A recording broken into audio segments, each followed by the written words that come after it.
안녕하세요. 축구 전문 기자 한준입니다. 김진선입니다. 최근 토트넘 허스퍼의 뜨거운 경기력과 활약 속에서 주목받는 선수가 있죠. 바로 네덜란드 대표 수비수 미키 판더펜입니다. 손흥민 선수가 또 판더펜 선수의 데뷔골을 예언했던 것으로도 화제가 됐지만 사실 뭐 데뷔골을 넘어서서 경기력 자체가 중요하고 수비수이지만 또 이 선수의 존재, 이 선수의 영입이 손흥민 선수의 최전방 공격수를 통한 이 속공 공격에 큰 도움이 되고 있다는 얘기들이 있어요. 네, 지금 이 판더펜 선수의 영입으로 인해서 손흥민의 공격까지 살아나고 있다고 지금 얘기가 나오고 있는데요. 지금 판더펜 선수 영입 이후로 이 수비가 또 단단해진과 동시에 공격까지 또 더 활발하게 이뤄지는 모습입니다. 이 부분에 있어서 영국 공영방송 BBC에서 매치 오브 더 데이에서 이 판더펜 선수를 주목하면서 손흥민 선수 외에 메디슨 선수 다양한 공격진들이 살아나는 이유에 대해 또 살펴봤는데요. 예, 이 매치 오브 더 데이에서 지난 루턴 타운전은 뭐 결승골의 주인공이기도 하지만 전반적인 경기 영향력, 저희가 이제 김민재 선수에 대해 분석 드릴 때 김민재 선수의 패스 능력과 공격 지원 능력,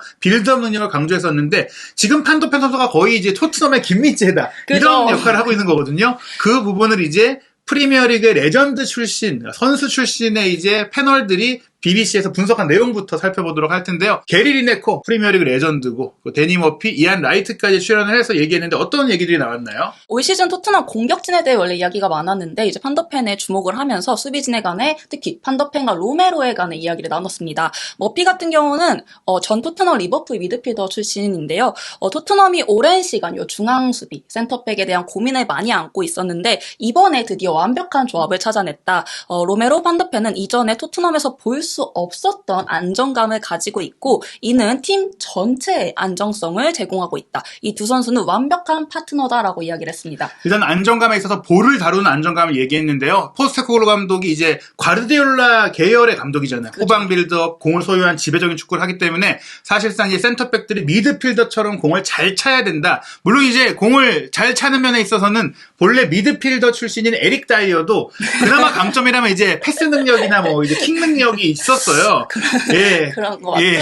근데 이제 수비력이 떨어지다 보니까 그리고 속도가 떨어지는 면들이 있었는데 판더펜은 사실 다이어 이상의 패싱력에다가 다이어는 거의 범접하기 어려운 속도와 수비력을 갖고 있다 보니까 어떻게 보면 로메로는 원래 좋은 선수였지만 다이어와 함께 뛰다 보니까 무리해서 플레이하거나 허점이 나오거나 본인도 이제 거친 파울이 나오는, 그러니까 왜냐면은 뒤에가 뚫리니까 막아야 되니까 그런 상황이 나왔는데 판더펜이 오고 나서는 로메로도 편안하게 경기할 수 있게 됐기 때문에 완벽한 파트너가 됐다. 네, 말씀하신 것처럼 로메로 선수가 이제 다이어 선수랑 뛸 때는 수비적인 부담이 덜했기 때문에 공격적인 모습이 조금 덜 나오는 듯 싶었는데 판더펜과 지금 호흡을 맞추면서 공격적인 기회를 더 많이 창출하고 있는 모습입니다. 사실은 로메로 선수가 이탈리아 세리에 A에서 역시 올해의 수비수상을 받고 그렇죠. 토트넘에 왔는데 이게 거의 약간 김민재 선수 느낌이 많이 나요. 뭐냐면 토트넘에 와서는 물론 잘했지만 기대만큼은 아닌데 이게 결국엔 파트너가 중요한 겁니다. 파트너 문제. 물론 이제 김민재 선수의 파트너는 좋은 센터백이지만 네. 이제 수비형 미드필더가 좀 이제 부족한 수비적인 선수가 없는 부분이 있다면은 토트넘에서는 다이어와 센터백 조합을 맞췄던 로메로에겐 힘든 면이 있었다. 네. 그리고 이제 또 하나 중요한 게 저희가 이제 수비적인 면이지만 왜 이 판더펜의 영입이 손흥민 선수의 공격에도 도움이 되느냐 그 부분이 바로 여기서 나옵니다.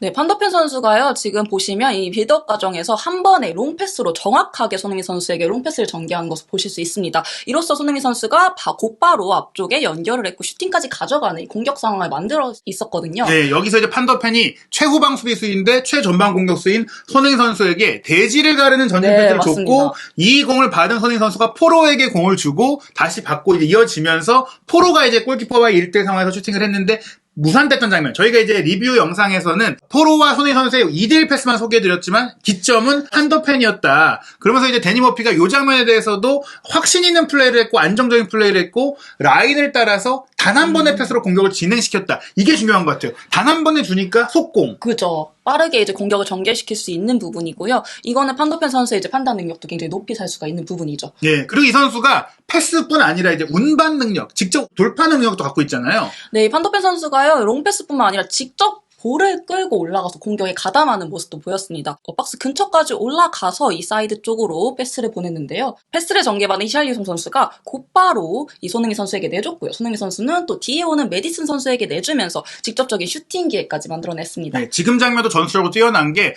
판더펜 선수가 이제 애초에 여기선 패스를 하려고 했는데 앞에 공간이 많으니까 본인이 치고 올라가줬어요. 네. 그렇기 때문에 손흥민 선수가 예전에 토트넘이었다면 내려와서 받아주고 연계해주고 그러다 보니까 활동 거리도 늘어나고 부담도 부담도 커졌었는데 그냥 앞에서 기다리고만 있었어요. 그리고 네. 이제 판더펜이 갖고 올라가지고 히샬리송이 올려준 걸 받아갖고 뒤로 빼주기만 네. 했을 때 메디슨의 슈팅이 나왔던 거. 결국에는 손흥민 선수가 다른 선수들에게 좀 이제 믿고 맡겨도 되는 상황이 될 수 있는 게 이런 판더펜의 광범위한 영향력이 있기 때문이다. 그리고 이런 영향력도 있지만 결국에는 판더펜의 이날 하이라이트는 득점이었거든요. 네, 이날 이 골로 사실 이게 수적 열세에 놓인 상황에서 토트넘에게 승리가 또 어렵다라는 상황이었는데 득점까지 직접 해결을 하면서 결승골을 또 만들어냈습니다. 예, 클루세스키가 짧게 코너킥을 주고 메디슨이 돌파해서 컷백 준 것을 판더펜이 이제 원래는 코너킥에선 헤더로 기여할 네. 줄 알았는데 왼발 슈팅으로 꺾어서 방향을 바꿔줬던 것에 대해서 데니 머피가 이제 스마트한 마무리. 네, 너무 현명했다. 위치 선정이나 마무리도 너무 현명했다라고 했고요. 이거는 작품이라고 표현을 했습니다. 예, 사실 판더펜이 개인 능력을 좀 보여줬던 플레이라고 할 수 있겠고 또 이런 수비수가 있다는 것.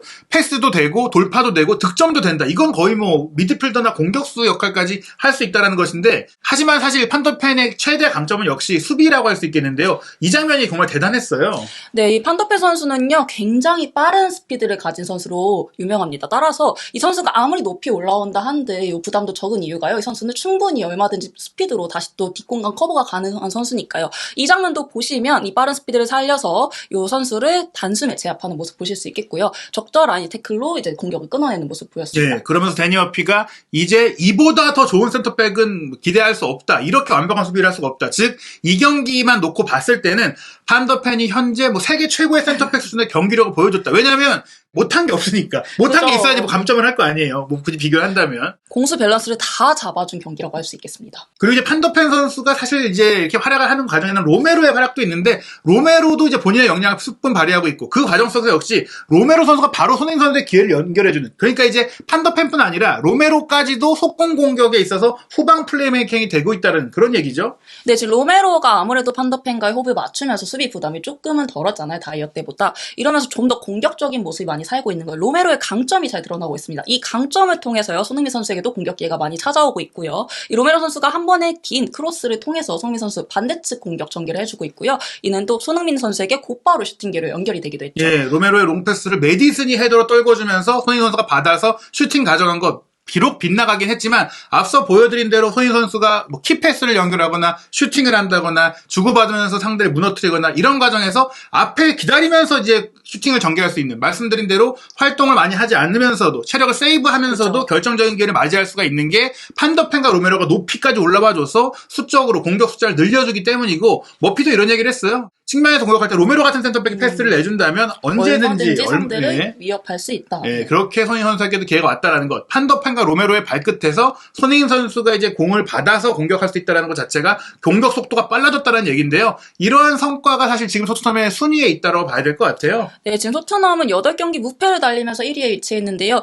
이 부분에 있어서 이 패널들이 함께 분석한 내용이요. 8경기 기준 승점 20점 이상을 쌓은 28개 팀 중에 11팀이 우승, 그리고 26팀이 탑4에 진출했다고 합니다. 단 2팀만이 이제 4위권 밖의 순위를 기록했는데요. 이 부분에 있어서 머피 같은 경우는 라이트를 생각했어요. 이안 라이트가 아스날 예. 레전드이기 때문에 솔직히 라이트를 생각해서 이런 말을 하고 싶지는 않지만 토트넘이 단순히 이렇게 결과만 보여주는 게 아니라 지금까지 플레이가 좋기 때문에 이번 시즌이 더 기대가 되고 사실 4위권은 유력하다 이야기를 덧붙였습니다. 사실 포스테코글루 감독이 많이 하는 얘기가 그거예요. 이제 결과가 중요한 게 아니다. 물론 결과도 중요하지만 그 결과를 어떻게 냈느냐가 중요하다. 내용이 좋아야 그 결과를 앞으로도 유지할 수 있는 거예요. 내용이 안 좋은 채로 결과가 좋으면 약간 요행이고 반짝이고 결국에는 단기전에서는 그게 어떻게 보면 결과로 이어질 수 있지만 장기전에서는 리그 같은 경우에는 그렇죠. 실력이 정말 없으면 결국에는 내려갈 팀은 내려간다. 이런 얘기인데 지금 토트넘의 8경기의 결과는 그런 문제가 아니라 정말 내실 있게 이끌어냈다. 그리고 그 과정에는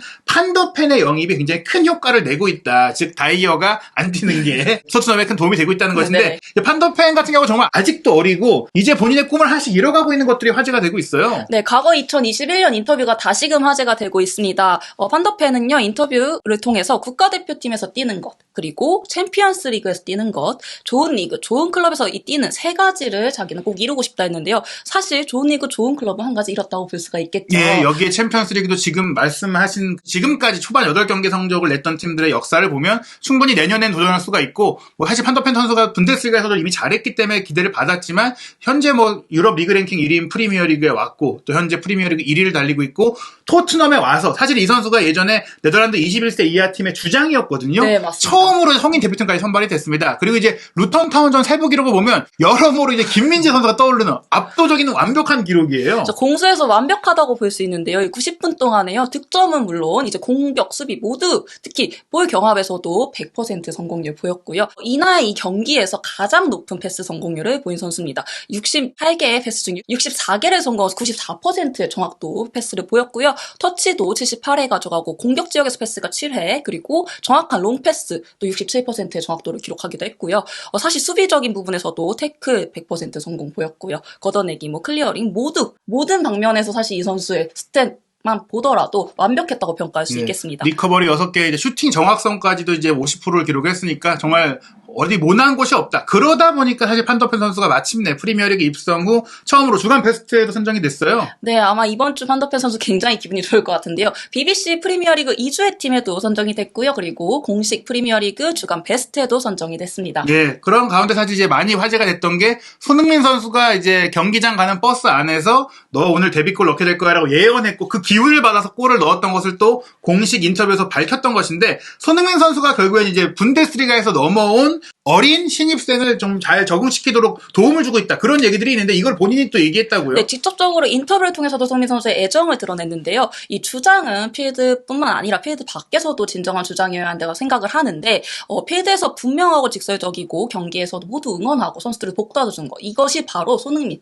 선수가 완벽한 그런 주장이다라면서 손흥민에 대한 애정을 또 표하기도 했습니다. 예, 경기 중에도 이제 좀 직설적인 얘기도 하고 뭐 복도라도 주지만 경기 전에는 또 모두를 활력 넘치게 분위기도 잘 만들어주는 그런 주장이 손흥민 선수라고 하면서 아직 어리고 이제 막 전성기에 들어서는 판더팬이 기대 이상의 경기력을 보여주는 과정에는 손흥민 선수의 또 숨은 기여가 있었다. 이 선수가 원래는 리버풀과도 연결이 됐었고 분데스리가 잘하니까 바이에른 뮌헨이랑도 연결이 됐었다면서요? 네, 그래서 많은 분들이 사실 의아했죠. 리버풀과 뮌헨과 연결이 되는데 토트넘을 선택한 이유가 무엇일까? 이 입단 비하인드 인터뷰를 보면요. 판더펜 선수가 토트넘 측과 좋은 대화를 나눴고 특히 포스테코글루 감독의 말이 자기에게 또 크게 와닿았다고 합니다. 이 나이 때 가장 중요한 것은 많은 출전 기회이기 때문에 그리고 토트넘에서 더 많은 경기를 뛰면서 실력을 향상시키고 싶었고 토트넘의 좋은 느낌을 받았다고 합니다. 결국에 이제 요약해보면 이제 출전 기회, 주전 자리를 확실하게 깨칠 수 있다. 솔직히 이제 바이에른 뮌헨이나 리버풀에서 미래를 위해서 좀 출전 그죠. 시간이 좀 부족할 수 있기 때문에 토트넘에 와서 주전으로 뛰면서 더 스텝업을 하겠다 이런 생각을 갖고 왔는데 또 경기력이나 경기 스타일이나 이런 것들이 또 좋고 팀 성적도 좋으니까 이상적인 선택을 한 게 맞다라는 뭐 생각이 드네요. 그리고 이 인터뷰도 또 하나 화제가 되고 있는데요. 사실 정말 기뻤다고 합니다. 이 아버지로부터 토트넘과의 계약이 완료됐다는 전화를 받자마자 2시간 동안 웃었다고 합니다. 그 정도로 기뻤고 이 토트넘 같은 상상도 못한 큰 클럽이 나를 영입한다 했을 때 너무 기뻤다고 한 번 더 언급을 했습니다. 네, 토트넘에 대한 애정까지 표하면서 이제 토트넘 팬들에게 정말 큰 사랑을 그렇죠. 받고 있는 상황인데요. 이제 판더펜 선수 10월 A매치 기간에 네덜란드 대표팀에 소집이 됐는데 사실 아직 A매치 데뷔를 못 치렀어요. 네, 워낙 지금 보시는 것처럼요. 네덜란드가 센터백이 정말 강합니다. 사실 이 판더펜 선수 위로 지금 대표적인 선수만 말씀드려도요. 다들 놀라실 텐데요. 뭐 아케, 보트만, 반다이크부터 해가지고 이름만 대도 내로라의 선수들이 줄줄이 위치해 있습니다. 네, 게다가 이제 현재 이제 판다이크가 주장인데 32세고 아케 같은 경우는 이제 아직 뭐 한창 나이긴 하더라도 더프라이가 31세, 달레이 블린트가 33세니까 결국 이 30대 선수들인 2026년 월드컵 때는 이제 좀 세대 교체가 될 가능성이 그렇죠. 커요. 내년 여름에 독일에서 열릴 유로 2024까지는 이 선수들이 끌고 간다고 하더라도 그 다음 기수는 판더펜이다. 즉 이제 판다이크나 블린트의 후계자로서 판더펜이 네덜란드의 이제 수비의 중심이 된다면 결국엔 이제 토트넘의 전력도 더 강해질 수 있고 토트넘에 대한 기대감이 더 커질 수 있을 것 같은데요. 그래도 이제 판더펜이 이번 10월 A매치 기간에 좀 활약해주는 것을 좀 기대할 수가 있겠어요. 10월 14일에는 이제 프랑스와 유로 예선 빅매치가 있고 또 그리스와의 경기가 있는데 물론 뭐 토트넘 팬들 입장에서는 판더펜이 그냥 푹 쉬다가 토트넘 팬들 입장에서는 눈으로만 공부를 하고 오라고 하더라고요. 네, 눈으로 푹 이제 쉬고. 좋은 선배님들의 경기력을 보고 왔으면 좋겠다. 예, 얘기하고 무리할 필요 있습니다. 없으니까. 그죠? 어찌됐거나 판더펜 선수가 굉장히 좋은 경험들을 쌓고 있고 좋은 이제 대표팀의 선배들에게서 또 이런 좋은 장점들을 흡수해서 토트넘에서 또 손흥민 선수에게 좋은 또 패스도 해주고 좋은 좀 이제 커버를 해주면서 토트넘의 상승세를 이어갔으면 하는 마음입니다. 토트넘에 대한 그 화제와 분석이 영국 현지에서 계속해서 끊이지 않고 나오고 있는데요. 또 토트넘에 대한 많은 궁금한 소식들 그리고 현지의 정밀한 분석들 한준TV에서 계속해서 확인하시기 바랍니다.